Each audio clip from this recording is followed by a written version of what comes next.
The Revolutionary War was a war between Great Britain and 13 colonies. 13 colonies called themselves the United States of America. They wrote the Declaration of Independence, defined authority over their mother country, and ended up winning a war to protect their independence that they fought so hard to keep.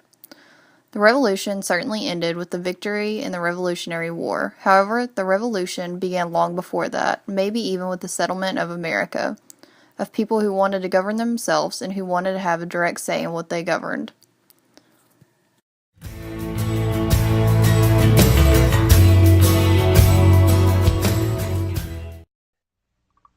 British are coming! The British are coming!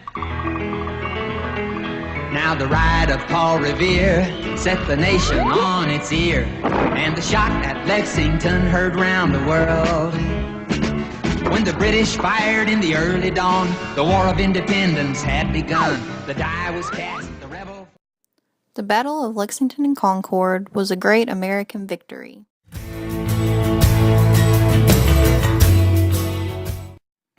George Washington played a major role in the Revolutionary War. After the Battle of Lexington and Concord, he was appointed Commander-in-Chief of the Continental Army. He took on a huge role whenever he signed up for this position. Not only did he have to lead an army, he also had to deal with many other daunting tasks, such as balancing regional demands, dealing with competition from other generals, the morale of his troops, and the list could go on. Though his job was tough, he did the best that he could do, and is still known today for his accomplishments during this time. The Battle of Bunker Hill took place on June 17, 1775, on Breed's Hill during the Revolutionary War. The battle was between the rebel forces, which were also known as the Americans, and the Confederate forces. This battle was extremely brutal and eventually ended in a loss for the Americans, who were led by William Prescott. William Prescott is known for his order during the battle, "Do not fire until you see the whites of their eyes." He told his troops this so that they could more accurately shoot their enemies and save the limited stocks of ammunition that they had. Though they lost this battle, they did put up a fight.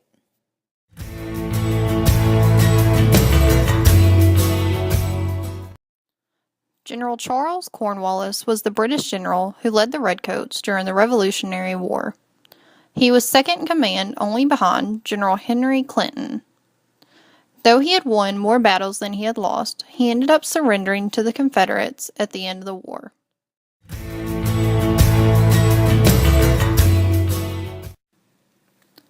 The Battle of Yorktown was the last great battle of the American Revolutionary War. This was the battle that put an end to the fighting between the Americans and the British. During this battle, General Nathan Greene had taken over command of the Continental Army in the South and was prepared with new tactics to finally defeat the British. While the British were retreating to Yorktown to get aid and supplies from General Henry Clinton, General George Washington was coming in from the north with his army prepared to fight. Not only were we moving in on the British from land, but we also had the French Navy, who had defeated the British Navy, who were moving in near the coast of Yorktown as well. With no other options, General Cornwallis stood the fight for nearly 11 days, until finally he waved the flag for surrender. Finally, the Battle of Yorktown was over, and General Cornwallis signed the British surrender and handed over his sword to the Americans.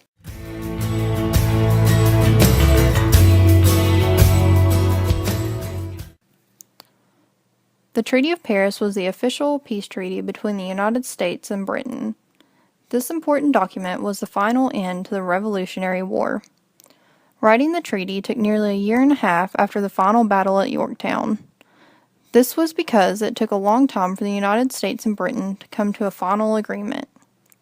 The treaty was negotiated in the city of Paris, France, and the United States had three main negotiators: John Adams, Benjamin Franklin, and John Day.